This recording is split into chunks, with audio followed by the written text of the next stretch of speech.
नेपाल दर्पणमा साथी जानुका दुवाडीसँगै अर्जुन पोखरेलको नमस्कार।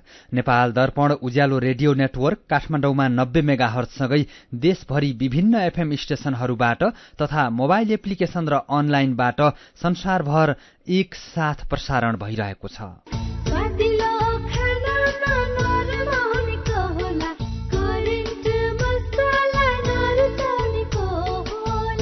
नेपाल दर्पणको साथमा करेन्ट मसला र करेन्ट चिया, स्वादको झट्का। नेपाल दर्पण सुरु गरौं मुख्य खबरका शीर्षकहरूबाट। भारतसँगको सन् 1950 को सन्धि पुनरावलोकन गर्नुपर्ने माओवादी अध्यक्ष प्रचण्डको भनाई, विदेश मन्त्री जयशंकरसँग भेटवार्ता, नेपालको विकास र समृद्धिमा भारत सधैँ भरपर्दो साझेदार रहने प्रतिबद्धता। देशभर अत्याधिक गर्मी, पानी नपर्दा तातो र सुक्खा हावा चल्न थाल्यो। आउँदो मंगलबारदेखि मनसुन सक्रिय भएर ठूलो पानी पर्ने सम्भावना। पुस्तान्तरण नहुँदा र प्रविधिको विकासले असारे भाका लोप हुँदै संरक्षणका लागि नयाँ पुस्ताले वास्ता नगरेको पुराना पुस्ताको गुनासो। हिन्दी गीतहरू, दुनियाँ फिल्मका गीतहरू गाउन लाएर नेपाली संस्कारको यो गीतहरू छोड्दै जान लाग्नु भयो। आमाहरूले बुवाहरूले अघि गाएको हुँदा हामीलाई अलिअलि कता कता मन छुन्छ। पोर्चुगल र स्पेनमा गर्मीका कारण 300 जनाको ज्यान गयो। पोर्चुगलको तापक्रम 27 डिग्री सेल्सियस भन्दा धेरै। र नामिबियासँग दोस्रो एक दिवसीय जित्न नेपाल 200 रनको लक्ष्य पछ्याउँदै पाकिस्तानसँगको पहिलो टेस्टको पहिलो पारीमा श्रीलंका 222 रनमा अल आउट। वैदेशिक रोजगार न्याय सम्बन्धी जानकारी। वैदेशिक रोजगारमा जाने व्यक्ति ठगिएमा वा शोषणमा परेमा वैदेशिक रोजगार विभागमा वा आफ्नो जिल्लाको जिल्ला प्रशासन कार्यालयमा निवेदन दिनुपर्दछ। वैदेशिक रोजगार ठगी गर्ने व्यक्तिलाई 3 वर्षदेखि 7 वर्षसम्म कैद र 3 लाखदेखि 5 लाख रुपियाँसम्म जरिवाना सजाय हुन्छ। वैदेशिक रोजगारमा ठगिएको व्यक्तिले बुझाएको रकम र त्यसमा थप 50% हर्जना सहितको रकम पीडकबाट फिर्ता पाउँछन्। वैदेशिक रोजगार ठगीको विषयमा जहिले पनि उजुरी लाग्दछ। क्षतिपूर्तिसँग सम्बन्धित उजुरी 1 वर्षभित्रमा दिनुपर्दछ। वैदेशिक रोजगारमा जाँदा लाग्ने खर्च मेन पावरमा बुझाइ भरपाई लिएमा न्याय पाउन सजिलो हुन्छ। वैदेशिक रोजगारीको सिलसिलामा ठगिएमा वा उद्धार गर्नु परेमा वा बेचबिखनमा परेमा वा तलब नपाएका कारण कानूनी सल्लाह र निशुल्क कानूनी सहायता चाहिएमा पिपुल फोरमको फोन नम्बर 01 44 23 973 मा सम्पर्क गर्न सकिनेछ। आइरेक्सको सहयोगमा मानव अधिकारका लागि Janamanch, people forum Kathmandu, Nepal.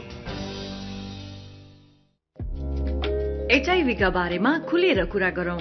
HIV खराब आचरणको नतिजा नभई असावधानीको परिणाम हो, तसर्थ यसबाट बच्न असुरक्षित यौन सम्पर्क नराखौं। अन्य व्यक्तिले प्रयोग गरेका धारिला औजार जस्तै छुरी, दारी काट्ने ब्लेड प्रयोग नगरौं र रगत चढाउनु पर्ने अवस्था भएमा परीक्षण गरेको रगत मात्र चढाउँ।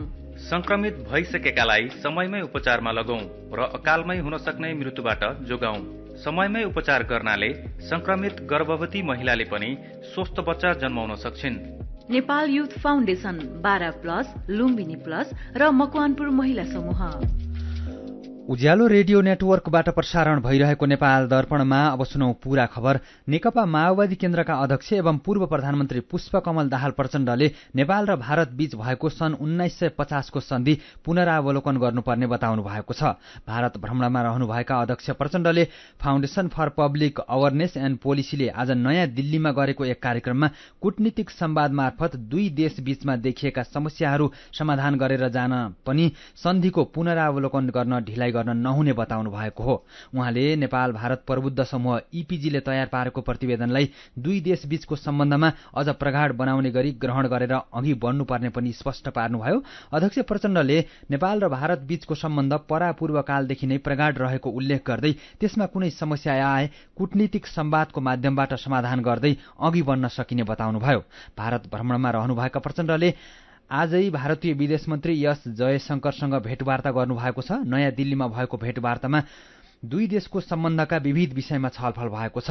भेटवार्तापछि ट्वीट गर्दै विदेश मन्त्री जयशंकरले प्रचण्डलाई भारतमा स्वागत गर्न पाउँदा खुशी लागेको उल्लेख गर्दै छलफल फलदायी भएको बताउनु भएको छ।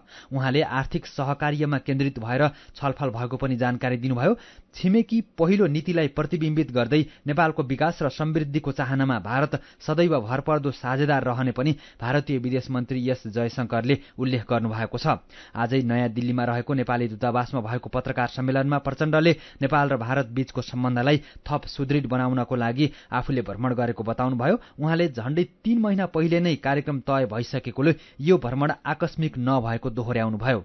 अध्यक्ष प्रचण्ड हिजो दिउँसो भारत प्रस्थान गर्नुभएको थियो। भोलि भारतीय प्रधानमन्त्री नरेन्द्र मोदीसँग भेटघाट गरेर उहाँ स्वदेश फर्कने कार्यक्रम रहेको छ।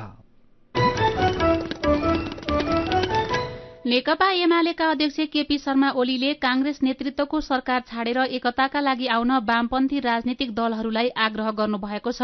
आज काठमाडौँमा भएको नेपाल चीन हिमालयन मैत्री समाजको कार्यक्रममा माओवादी केन्द्रका नेता नारायण काजी श्रेष्ठले वामपन्थी एकताका लागि ओलीलाई आग्रह गर्नुभएको थियो। त्यसको जवाब दिँदै अध्यक्ष ओलीले कांग्रेस नेतृत्वको सरकार छाडेर आए मात्रै वामपन्थी दलहरूबीच एकताका लागि आफू र आफ्नो पार्टी तयार हुने शर्त राख्नुभयो। अध्यक्ष ओलीले कम्युनिष्ट नेतृत्वको सरकार ढालेर हिँड्नेहरू वामपन्थी हुनै नसक्ने जिकिर गर्दै यदि छन् भने एकताका लागि आफू तयार रहेको पटक पटक बताउनुभयो।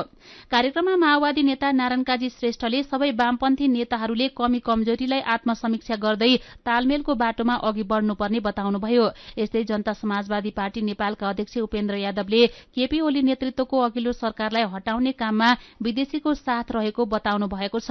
यादवले भू राजनीतिक प्रभावकै कारण ओली प्रधानमन्त्रीबाट पूर्व प्रधानमन्त्री बन्नु भएको दावी गर्नुभएको हो। केही दिनदेखि देशभर गर्मी बढेको छ। देशका सबैजसो ठाउँमा अधिकतम तापक्रम बढेको छ भने तातो र सुक्खा हावा चल्न थालेको छ। पहाड़ी क्षेत्रमा फाट्टाफुट्टा पानी परेर बिहान बेलुका केही शीतल जस्तो महसुस भए पनि तराईका जिल्लामा केही दिन यता पानी नपर्दा गर्मी बढेर जनजीवन प्रभावित बनेको छ। काठमाडौँ सहित पहाड़ी क्षेत्रमा पनि दिउँसोको समयमा टन्टलापुर घाम चर्किँदा जनजीवन प्रभावित भएको छ। केही दिनको लागि मनसुन रोकिएर न्यूनचापीय रेखा नेपालबाट टाढा भएकोले धेरै गर्मी महसुस भएको मौसमविद हिरा भट्टराईले जानकारी दिनुभयो। अहिले झरी पर्नुपर्ने समय भए पनि फाट्टाफुट्ट र छेडिक बाहेक पानी परेको छैन। तराईका कतिपय ठाउँमा अधिकतम तापक्रम 35 देखि 40 डिग्री सेल्सियससम्म पुगेको छ। आज नेपालगञ्जको अधिकतम तापक्रम 37 डिग्री सेल्सियससम्म पुगेको छ। यस्तै धनगढ़ीको 37.2, भैरहवाको 37.8, काठमाडौँको 30, जनकपुरको 35 र विराटनगरको 34.8 डिग्री सेल्सियस रहेको छ। गर्मीका कारण तराईका विद्यालयमा पठन पाठन प्रभावित भएको छ। दिउँसो बजार सुनसान हुन थालेको छ। सरकारी कार्यालयमा पनि सेवाग्राहीको संख्या घट्न थालेको छ। यसैबीच आउँदो मंगलबार रातिदेखि भने देशभर ठूलो पानी पर्ने सम्भावना रहेको मौसमविदले बताएका छन्। अहिले ब्रेक भएर दक्षिणतर्फ रहेको मनसुनी रेखा उत्तरतर्फ सर्ने भएकोले आउँदो मंगलबार रातिदेखि देशभर ठूलो पानी पर्ने सम्भावना रहेको मौसमविद बिनु महर्जनले बताउनुभयो। मंगलबार रातिदेखि 3-4 दिनसम्म लगातार झरी पर्ने र केही ठाउँमा ठूलो पानी पर्ने सम्भावना छ। आउने मंगलबारदेखि केही दिन सकेसम्म यात्रा नगर्न मौसमविदले सल्लाह दिएका छन्। राष्ट्रिय चिकित्सा आयोगले चिकित्सा शिक्षाको शुल्क निर्धारण गरेको छ। आयोगका उपसचिव मेघराज शर्माले शैक्षिक सत्र 2078-79 का लागि आयोगले चिकित्सा शिक्षा अन्तर्गत स्नातक तह, स्नातकोत्तर तह, स्नातकोत्तर भन्दा माथिल्लो तहका शैक्षिक कार्यक्रममा शुल्क निर्धारण गरेको बताउनुभयो। उहाँका अनुसार गएको शैक्षिक सत्रको भन्दा यसपटक 3.6% शुल्क वृद्धि गरिएको छ। एमबीबीएस कार्यक्रममा काठमाडौँ उपत्यकाभित्र 41,68,090 रूपैयाँ र उपत्यका बाहिर 45,95,720 रूपैयाँ शुल्क तोकिएको छ। यस्तै बीडीएस तर्फ 20,92,290 रूपैयाँ र बीएससी नर्सिङ तर्फ 10,36,000 रूपैयाँ शुल्क निर्धारण गरिएको छ।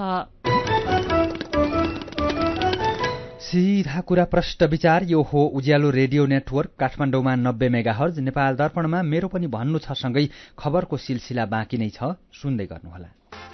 ल 1-2 के सामान बेचेको हो 1-2 भन्दैछौ त? सानीमा ब्याङ्कमा 1 राखेपछि 2 हुने मुद्दती खाता भनेको क्या? ए सानीमा डबल धमाका मुद्दती खाता पो भनेको हो नि। यो डबल धमाका मुद्दती खातामा 76 महिनामै निक्षेपमा राखेको रकम दोब्बर हुन्छ।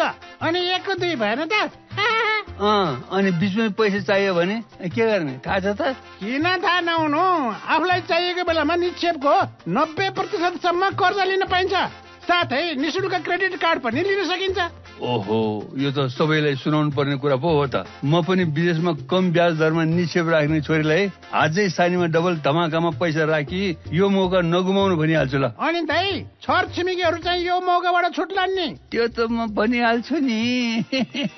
आजै खोलौं कम निष्क्रिय कर्जा भएको सानीमा ब्याङ्कमा डबल धमाका मुद्दती खाता। मुद्दतीमा 100% प्रतिफलका साथै बचत खातामा पनि 8.03% सम्मको उच्च ब्याज दर। थप जानकारीका लागि नजिकैको शाखा वा 980119 मा सम्पर्क गर्नुहोला। सानीमा बैंक, सबल अनि विश्वसनीय। थोरै बचत धेरै कायदा, बीमाका छन् फाइदा। सरकारी स्वामित्व र बीमाको क्षेत्रमा विश्वसनीय नाम राष्ट्रिय बीमा संस्थान। जीवन बीमाका लागि आजै राष्ट्रिय बीमा संस्थान रामशाहपथ काठमाडौँ वा नजिकैको शाखामा सम्पर्क गरौं। तपाईँ अहिले रेडियो, मोबाइल एप्लिकेशन र अनलाइनबाट प्रसारण भइरहेको उज्यालो रेडियो नेटवर्कको नेपाल दर्पण सुन्दै हुनुहुन्छ। यतिन्जेल हामीले भारतसँगको सन् 1950 को सन्धि पुनरावलोकन गर्नुपर्ने माओवादी अध्यक्ष प्रचण्डको भनाई, नेपालको विकास र समृद्धिमा भारत सधैँ भरपर्दो साझेदार रहने भारतीय विदेश मन्त्रीको प्रतिबद्धता, पानी नपर्दा तातो र सुक्खा हावा चल्न थाल्यो, आउँदो मंगलबारदेखि पानी पर्ने सम्भावना लगायतका खबर प्रस्तुत गर्यौं। अब बाँकी खबर। पछिल्लो 24 घण्टामा थप 205 जनामा कोरोना भाइरसको संक्रमण पुष्टि भएको छ। पीसीआर र एन्टिजेन गरी 3090 जनामा गरिएको परीक्षणका क्रममा थप 205 जनामा कोरोना भाइरसको संक्रमण पुष्टि भएको स्वास्थ्य तथा जनसंख्या मन्त्रालयले जनाएको छ। 51 जना संक्रमित निको भएका छन्। केही दिन यता कोरोना भाइरसको संक्रमण पुष्टि हुनेको संख्या बढ्दै गएकाले अहिले नेपालमा कोरोना भाइरसका सक्रिय संक्रमितको संख्या 1385 जना रहेका छन्। 24 घण्टामा कोरोना संक्रमणका कारण कसैको पनि ज्यान गएको छैन। थप 1,82,989 जनाले कोरोना भाइरस विरुद्धको खोप लगाएका मन्त्रालयले जनाएको छ। यस्तै तनहुका 10 वटै पालिकाको पानीमा दिशामा पाइने जीवाणु इकोलीफर्म भेटिएको छ। तनहुका धारा, मूल, ट्याङ्की र इनारको पानीको नमूना परीक्षणका क्रममा 67% इकोलीफर्म जीवाणु भेटिएको हो। काठमाडौँमा हैजाका बिरामी भेटिन थालेपछि उच्च सतर्कता अपनाउन जिल्लाका खानेपानीका स्रोतको नमूना परीक्षण गरिएको स्वास्थ्य कार्यालयका ल्याब टेक्निशियन निरीक्षक राजेन्द्र राणा भाटले जानकारी दिनुभयो। खानेपानीका मूल र स्रोतको नमूना परीक्षण गर्दा धेरैसो क्षेत्रको पानी पिउन योग्य नरहेको पाइएको राणा भाटले बताउनुभयो। धेरैसो मूल र धाराको पानी खान योग्य नभएको उहाँको भनाइ छ। खोटाङमा जुम्ल्या शिशुसहित एकजना सुत्केरीको हेलिकप्टर मार्फत उद्धार गरिएको छ। कोपिलासगढी गाउँपालिका 4 बाक्सिलाकी 30 वर्षकी सुत्केरी उर्मिला विक र नवजात शिशुलाई हेलिकप्टर मार्फत उद्धार गरेर काठमाडौँ ल्याइएको छ। जिल्ला अस्पताल दिक्तेलमा गैराती शल्यक्रिया मार्फत सुत्केरी हुनुभएकी विक र जुम्ल्या शिशुको अवस्था जटिल भएपछि राष्ट्रपति महिला उत्थान कार्यक्रम अन्तर्गतको हवाई सेवाबाट खर्च बेहोर्ने गरी आज काठमाडौँको थापाथली अस्पताल लगिएको जिल्ला अस्पताल खोटाङका प्रमुख डाक्टर नितु लामाले बताउनुभयो। हिमालय एयरलाइन्सले काठमाडौँ कुवेत काठमाडौँ सीधा उडान शुरू गरेको छ। नेपालबाट अन्तर्राष्ट्रिय उडान भरिरहेको निजी क्षेत्रको हिमालय एयरलाइन्सले अन्तर्राष्ट्रिय गन्तव्य विस्तार गर्दै 8औं गन्तव्यका रूपमा कुवेतमा उडान सञ्चालन गरिएको एयरलाइन्सले विज्ञप्ति मार्फत जनाएको छ। एयरलाइन्सले हरेक शुक्रबार काठमाडौँदेखि कुवेत र हरेक शनिबार कुवेतदेखि काठमाडौँ उडान सञ्चालन गर्ने जनाएको छ। जुम्ला र कालीकोट जोड्ने हिमानदीको सिन्जा खोला पुल निर्माण सम्पन्न नहुँदै चर्किएको छ। पुलको निर्माण कार्य ढलान समेत गरिसकिएको भए पनि चर्किएर खतराको अवस्थामा पुगेको हो। पुल निर्माणको क्रममा प्रिटेस्ट गर्दा चर्किएको सड़क डिभिजन कार्यालय सुर्खेतले जनाएको छ। सड़क डिभिजन कार्यालय सुर्खेतका इन्जिनियर तुलाराम शर्माका अनुसार कालीकोटको छिडेना र सिन्जा खोलाको यो पक्की पुल संयुक्त रूपमा 13 करोड़ रुपियाँको लागतमा निर्माणको जिम्मेवारी दिइएको थियो। निर्माण सम्पन्न नहुँदै पुल चर्किएपछि स्थानीय त्रसित भएका छन्। त्यही ठाउँमा लामो समय अघि निर्माण भएको बेली ब्रिज पुल जीर्ण भइसकेकाले स्थानीय त्रसित भएका हुन्। कपिलवस्तुको शिवराज नगरपालिकामा तरकारी संकलन केन्द्र सञ्चालनमा आएको छ। नगरपालिका 3 मा शिवराज कृषि सहकारी संस्थाले संकलन केन्द्र सञ्चालनमा ल्याएको हो। शिवराज नगरपालिकाको आर्थिक सहयोगमा निर्माण भएको संकलन केन्द्रको आज उद्घाटन गर्दै नगर उपप्रमुख शिवकुमारी थारूले किसानले उत्पादन गर्ने तरकारीलाई बजारीकरण गर्न संकलन केन्द्रले सहयोग पुर्याउने विश्वास व्यक्त गर्नुभयो। यसैबीच काठमाडौँ महानगरपालिकाले भोलि साउन 1 गतेदेखि लागू हुने गरी कुहिने र नकुहिने फोहोर संकलनको लागि तालिका सार्वजनिक गरेको छ। महानगरले सूचना निकालेर कुहिने फोहोर संकलन गर्ने दिन आइतबार र बुधबार तय गरेको छ भने नकुहिने फोहोरको लागि सोमबार र शुक्रबारलाई तोकेको छ। तोकिए अनुसार नागरिकले फोहोर व्यवस्थापनको लागि सहजीकरण गर्नुपर्नेछ। फोहोरको वर्गीकरण घरबाटै नगरिएमा प्रति व्यक्ति 500 रुपियाँ जरिवाना समेत हुने सूचनामा उल्लेख छ। ताप्लेजुङमा निर्माण भइरहेको मध्य तमोर जलविद्युत आयोजनाको सुरुङ मार्ग निर्माणको काम पूरा भएको छ। 73 मेगावाट क्षमताको यो जलविद्युत आयोजनाको ड्याम रहने क्षेत्र मितलुङ र पावर हाउस रहने क्षेत्र थुम्बा बेसीसम्मको झण्डै 3400 मिटर सुरुङ मार्ग निर्माणको काम पूरा भएको आयोजनाले जनाएको छ। समग्रमा 71% काम समेत सकिएको आयोजनाले दावी गरेको छ। वनमा पाइने निगुरो पूर्वी मोरङका नागरिकको आमदानीको स्रोत बनेको छ। सामुदायिक वनमा पाइने निगुरोबाट नै 100औं परिवारले रोजगारी पाएका छन् भने उनीहरूको दैनिकी पनि चल्ने गरेको छ। निगुरो टिप्ने समय भएकोले अहिले मोरङका सामुदायिक वनमा मानिसको बिहानैदेखि भिड हुने गरेको छ। सिराहा सप्तरीदेखि झापाको काकडभित्तसम्मका नागरिक निगुरो टिप्न पुग्ने गरेका छन्। दैनिक एकजनाले 30 देखि 70 मुठासम्म निगुरो टिप्ने गरेको स्थानीयको भनाइ छ। निगुरो टिप्ने एकजनाले दैनिक 400 देखि 2000 रुपियाँसम्म कमाउने गरेका छन्। मेरो पनि भन्नु छ। आजको मेरो पनि भन्नु छमा हामीले समसामयिक विषयमा आएका तपाईका विचार र प्रतिक्रियालाई समेटेका छौं। काठमाडौँ महानगरले कुहिने र नकुहिने फोहोर संकलनको तालिका सार्वजनिक गरेको बारे भानुभक्त दाहाल लेख्नुहुन्छ, अरूले गर्छ भनेर बाटो हेर्नु भन्दा पनि हामी सबैले आफ्ना घरबाट आफैले फोहोरको व्यवस्थापन गरेर महानगरलाई सहयोग गरौं। यही खबरमा कृष्ण पाठकको प्रतिक्रिया छ, राम्रो कामको थालनी हो, तर यसमा चुनौती पनि उत्तिकै छ। नागरिक आफै सचेत बन्नु सबैभन्दा राम्रो, तर एकै ठाउँमा मिसाएर फाल्ने बानी परेकाले बानी सुधार्न कठिन छ। महानगरले बनाएका नीति नियम र कानून लागू गरी कड़ा कार्यवाही गरे बिस्तारै सुधार हुँदै जाने आशा गर्न सकिन्छ। एक वर्षमा 6,28,000 जना नेपाली विदेश गएकाले वैदेशिक रोजगारी पूर्ण लयमा फर्किएको बारे लेखनाथ राई लेख्नुहुन्छ, यो बाहेक अरू विकल्प नै के नै छ र नेपालमा? व्यवसाय गरौं, बजार छैन, लगानी अनि मेहनत अनुसारको मूल्य छैन, अनि आफ्नो बलबुता उमेर र तागतले भ्याएसम्म विदेशी माटोमै पसिना बगाउनुपर्छ। नेपालमै युवालाई रोक्न सके राम्रो हुने थियो। यसबारेमा सरकारको ध्यान गए राम्रो हुने थियो कि? खानेतेलको भाउ घटे पनि घटेको मूल्यमा तेल किन्न नपाएको उपभोक्ताको गुनासो बारेको समाचारमा भारद्वाज सन्तोष लेख्नुहुन्छ, मूल्य वृद्धि हुँदा समाचार आएकै समयदेखि बढेको मूल्य लागू हुन्छ। मूल्य घट्दा भने मूल्य घट्यो भनेर समाचार आएको महिनौं बित्दा पनि घटेकै मूल्यमा तेल किन्न पाइन्न। सरकारले अनुगमन थप बढाउनुपर्छ।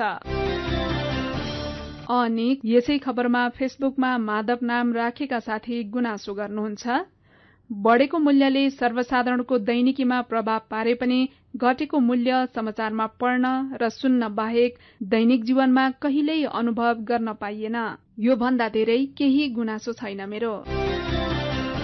विचारका लागि तपाईलाई धन्यवाद। मेरो पनि भन्नु छ। मेरो पनि भन्नु छ प्रस्तुत गर्दै हुनुहुन्थ्यो साथी सुजाता सुनुवार। नेपाल दर्पणमा रंग दर्पणसँगै खबरको सिलसिला बाँकी नै छ, सुन्दै गर्नुहोला। गाउँको उत्पादन शहरमा, रैथाने खाना घर घरमा, पञ्चगुणीय तत्त्वले भरिपूर्ण रैथाने कृषि खाद्य वस्तु तथा सामग्रीहरू कृषकहरूबाट संकलन तथा प्रशोधन गरी काठमाडौँ उपत्यका भरि सहज रूपमा होम डेलिभरी भइरहेको कुरा सहर्ष जानकारी गराउँदछौ। सम्पर्क तथा जानकारीका लागि रैथाने एग्री प्रोडक्ट्स नेपाल प्राली, चप्पल कारखाना, Maharajganj, Kathmandu. Phone number 01 40 15 658 40 15 662, mobile number 98 434 21 743 र 98 550 45 242। रैथानेलाई तपाईले मोबाइल एपको लागि RAITHAANE रैथाने टाइप गरेर वा वेबसाइट www.raithanenepal.com मा गएर पनि भेट्न सक्नुहुनेछ। सुन हे दिदी बहिनी, सुन दाजु भाइ, खाता खोल्नु नेपाल बैंकमा जुनी भारीलाई, बचत गरौँ नेपाल बैंकमा जुनी भारीलाई, कारोबार गर्न सक्छौं बसी बसी घरमा, ढुक्क हुन्छन् सबैजना नेपाल बैंकको भरमा। समयसँगै अघि बढ्दै नेपाल बैंक लिमिटेड, नेपालको पहिलो बैंक। मेरा छोराछोरीको सपना अन्तर्राष्ट्रिय स्तरको उच्च शिक्षा। म पनि यस्तै चाहन्छु। मलाई विश्वास छ हाम्रो सपना र चाहनालाई पूरा गर्छ नेपाल जापान सेवा सेन्टरले। हजुर, उच्च शिक्षाको लागि जापानको जुनसुकै सिटीमा अध्ययन गर्न र जापानिज भाषा सिक्नको लागि हामी तपाईको साथमा छौं। सम्पर्क नेपाल जापान सेवा centre, Nagpokhari, Kathmandu. Phone number 4428 242 4428 242। Come once, you will certainly be benefited. विभिन्न रेडियो स्टेशनबाट मेचीदेखि महाकालीसम्म र मोबाइल एप्लिकेशन तथा अनलाइनबाट संसारभरि एकसाथ प्रसारण भइरहेको नेपाल दर्पणमा तपाईंलाई फेरि स्वागत छ। अब विदेशको खबर। पोर्चुगल र स्पेनमा गर्मीका कारण 300 जना भन्दा धेरैको ज्यान गएको छ। गर्मीका कारण कयौं मानिस समस्यामा परेका र तातो हावाले जनजीवन अस्तव्यस्त बनाएको बीबीसीले जनाएको छ। पोर्चुगलमा आगो निभाउने क्रममा जहाज दुर्घटना हुँदा पाइलटको ज्यान गएको छ। युरोपका 3वटा देशका जंगलमा भीषण आगलागी पनि भइरहेको छ। स्पेन, पोर्चुगल र दक्षिण पश्चिमी फ्रान्सको जंगलमा भीषण आगलागी भइरहेको र यसले समग्र युरोपमा तातो हावा फैलन शुरू गरेको खबरमा उल्लेख छ। बढ्दो गर्मीका कारण अग्नि नियन्त्रकलाई आगो नियन्त्रणमा लिन हम्मे परेको छ। आगोले फ्रान्सको गिरोन्डे क्षेत्र सखा पारेको छ। 11,000 भन्दा धेरै मानिसलाई सुरक्षित ठाउँमा सारिएको छ। स्पेनको कोस्टा डेल सोल क्षेत्रको पहाड़बाट 3,300 मानिस सुरक्षित ठाउँमा भाग्न सफल भएका छन्। गएको मंगलबार यता पोर्चुगलको तापक्रम 47 डिग्री र स्पेनमा 40 डिग्री सेल्सियस भन्दा धेरै तापक्रम मापन गरिएको खबरमा उल्लेख छ। पोर्चुगलमा मात्रै 30,000 हेक्टर जंगल आगोले नष्ट गरेको छ। युरोपका अरू देश पनि गर्मी र तातो हावाले प्रभावित भएका छन्। इटलीका केही उपत्यकालाई सरकारले सुक्खाग्रस्त क्षेत्र घोषणा गर्दै आपतकाल घोषणा गरेको छ। उत्तरी मोरक्कोमा आगो फैलिएपछि दर्जनौं गाउँ खाली गर्नु परेको छ। आउँदो हप्ता तापक्रम थप बढ्न सक्ने चेतावनी जारी भएको छ। मानव प्रेरित जलवायु परिवर्तनको ठूलो असर युरोपले भोगिरहेको छ। अब खेल खबर। आईसीसी विश्वकप क्रिकेट लीग 2 अन्तर्गत नामिबियासँगको खेल जित्न नेपालले 200 रनको लक्ष्य पाएको छ। स्कटल्याण्डमा टस जितेर पहिले ब्याटिङ गरेको नामिबियाले 49 ओभर 2 बलमा अल आउट हुँदै 159 रन बनायो। उसका लागि गेरहार्ड एरास्मसले सर्वाधिक 57 रन र डेभिड वाइजले 34 रन बनाए। बलिङतर्फ नेपालका कप्तान सन्दीप लामिछानेले 4 विकेट लिए। यस्तै सोमपाल कामी र दिपेन्द्र सिंह ऐरीले 2-2 तथा वासिर अहमदले 1 विकेट लिए। 200 रनको लक्ष्य पछाएको नेपालले खराब शुरूआत गरेको छ। नेपालले ताजा अवस्थामा 5 ओभरको खेल सकिँदा 2 विकेट गुमाएर 19 रन बनाएको छ। नेपालका कुशल भुर्तेल खाता नखोली आउट भए भने भर्खरै देव खनाल 11 बलमा 1 रन जोडेर आउट भएका छन्। आसिफ शेख 17 रनमा नट आउट छन् भने उनलाई भर्खरै 1 रन बनाएर रोहित पौडेलले साथ दिइरहेका छन्। यसअघि भएको पहिलो खेलमा नेपाल नामिबियासँग 40 रनले पराजित भएको थियो भने दोस्रो खेलमा घरेलु टोली स्कटल्याण्डलाई 5 विकेटले हराएको थियो। लीग 2 मा 36 खेलमध्ये अहिलेसम्म 18 खेल खेलेको नेपाल 17 अङ्कका साथ तालिकाको 5औं स्थानमा रहेको छ। नामिबिया 17 खेलमा 16 अङ्कका साथ 6औं स्थानमा रहेको छ। नेपालले भोलि स्कटल्याण्डसँग खेल्नेछ। र पाकिस्तानसँगको पहिलो टेस्टको पहिलो पारीमा श्रीलंका 222 रनमा अल आउट भएको छ। गाल्लेमा टस जितेर ब्याटिङ थालेको श्रीलंकाका लागि दिनेश चण्डीमालले सर्वाधिक 76 रन बनाए। बलिङतर्फ पाकिस्तानका शाहिन शाह अफ्रिदीले 4 विकेट लिए। आजै आफ्नो पहिलो पारीको ब्याटिङ थालेको पाकिस्तानले पहिलो दिनको खेल सकिँदा 2 विकेट गुमाएर 24 रन बनाएको छ। 2 खेलको टेस्ट श्रृंखला खेल्न पाकिस्तान श्रीलंका भ्रमणमा रहेको छ। खबरको सिलसिला यति नै। आज शनिबार रंग दर्पणको पालो। रंग दर्पण लिएर आइपुग्नु भएको छ दाङबाट उज्यालो सहकर्मी हेमराज शर्मा।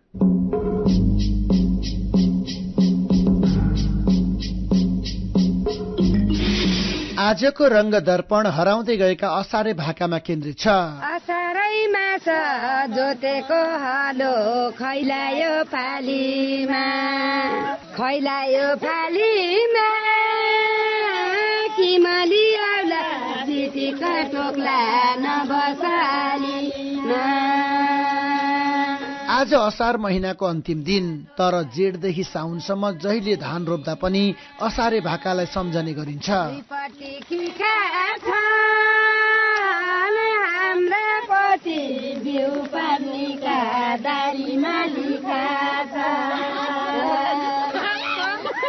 देशभर नै असारे गीत लोकप्रिय छ, तर ठाउँ अनुसार भाका र लय फरक फरक हुन्छ।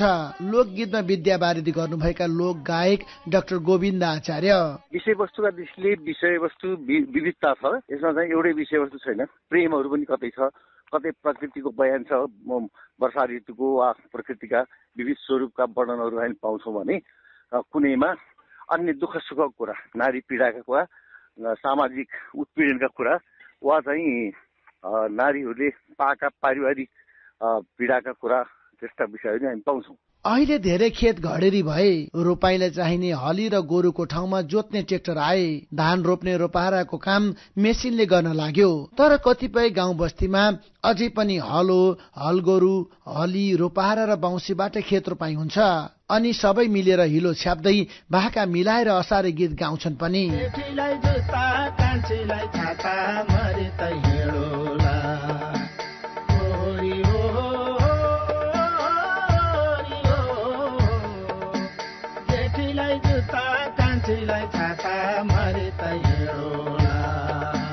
असार साउनको यो बेला मानो रोपेर मुरी उब्जाउने समय हो।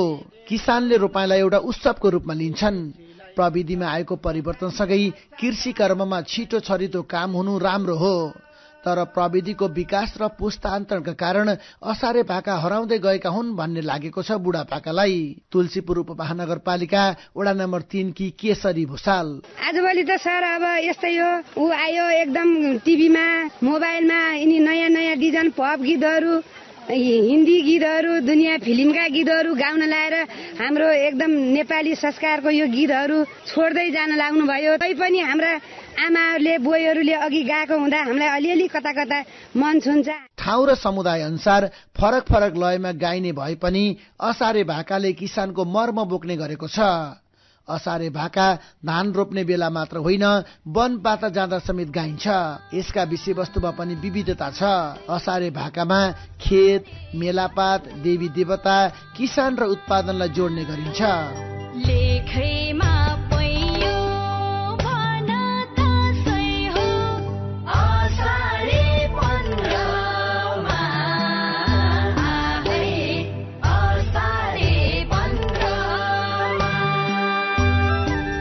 असारे गीतलाई ऋतु गीत वा वाली गीतले पनि चिनिन्छ।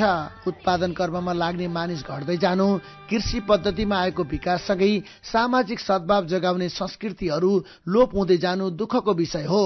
आफ्नो पुरानो संस्कृति हराउँदै गएकोमा तुलसीपुरकी 72 वर्षीया बलिदेवी न्युपाने पनि चिन्तित हुनुहुन्छ। अघि त धेरै रमाइलो गरे, यस्तो उ नगर्ने, मेसैसित रोप्ने, मेसैसित एउटीले गीत गाउने, अरूले सबैले छोप्ने, लाइन लाग्ने, रोप्ने गरिन्थ्यो गरे। अब अताल त खेत पनि त्यतिका ठुल्ठुला हुन छाडे, सब कसैले बेचे, कसैका छोरा छुटे, यति टुकुरा टुकुरा पर्ने भए। न त यो खेत त उहाँ सिरानबाट पसेर उहाँ निस्किन जाने खेत हो गरे, एउटै गयो सबै 40-50 खेतारी हुने त्यस्तो थियो गरे। अब अताल त त्यो जमाना छैन। खै अब यही 8-9 अर्को खेत भएको छ, त्यहाँ 4-5 वडी 5-6 वडी खेतारी गराउने, रोप्ने। कृषि कर्मका बेला पुराना गीत गाउने र सिकाउने गरेर असारे गीतको संरक्षण गर्नुपर्छ भन्नुहुन्छ लोक संस्कृतविद डाक्टर गोविन्द आचार्य। जहाँ जहाँ काम हुन्छन् त्यो खालका कर्म काम गरिन्छन्, तिनीहरूलाई त्यो गीतको सट्टा अर्को गाउने भएको छ भने त्यहाँ चाहिँ सिकाउने, त्यो गीत गाउन सिकाउने वा त्यो बारे जानकारी गराउने काम गर्यो भने हाम्रा जसलाई हामी असारे गीत भन्छौँ, जो ऋतु गीतका कोटिम पर्छन् वा चाहिँ त्यसलाई हामी श्रमसँग जोड्यो भने श्रम गीतका कोटिम पर्न सक्लान्, त्यस्ता गीतहरूलाई हामी संरक्षण गर्न सक्छौँ भन्ने लाग्छ। गरम भइसँगै हाँसो रङ सम्झाउनु बिर्साउनु, हे हातको बिउ छन्जी रोप हैरानी छपर छप हातैको बिउ छन्जी। रङ्गदर्पणसँगै उज्यालो रेडियो नेटवर्कबाट प्रसारण भइरहेको नेपाल दर्पणको समय सकिनै लागेको छ। बिदा हुनु अघि आजका मुख्य खबरका शीर्षकहरू फेरि एकपटक। भारतसँगको सन् 1950 को सन्धि पुनरावलोकन गर्नुपर्ने माओवादी अध्यक्ष प्रचण्डको भनाई, विदेश मन्त्री जयशंकरसँग भेटवार्ता, नेपालको विकास र समृद्धिमा भारत सधैँ भरपर्दो साझेदार रहने प्रतिबद्धता। देशभर अत्याधिक गर्मी, पानी नपर्दा तातो र सुक्खा हावा चल्न थाल्यो। आउँदो मंगलबारदेखि मनसुन सक्रिय भएर ठूलो पानी पर्ने सम्भावना। पुस्तान्तरण नहुँदा र प्रविधिको विकासले असारे भाका लोप हुँदै संरक्षणका लागि नयाँ पुस्ताले वास्ता नगरेको पुराना पुस्ताको गुनासो। पोर्चुगल र स्पेनमा गर्मीका कारण 300 जनाको ज्यान गयो। पोर्चुगलको तापक्रम 47 डिग्री सेल्सियस भन्दा माथि। र नामिबियासँग दोस्रो एक दिवसीय जित्न नेपाल 200 रनको लक्ष्य पछ्याउँदै पाकिस्तानसँगको पहिलो टेस्टको पहिलो पारीमा श्रीलंका 222 रनमा अल आउट। आजको नेपाल दर्पण सकिएको छ। प्रविधिमा साथ दिने साथी संघर्ष विष्टसँगै हामी जानुका दुवाडी र अर्जुन पोखरेल पनि बिदा हुन्छौं। कोरोना विरुद्धको खोप लगाउन छुट्नु भएको छ भने आफ्नो वाडामा सम्पर्क गर्नुहोला। नमस्कार।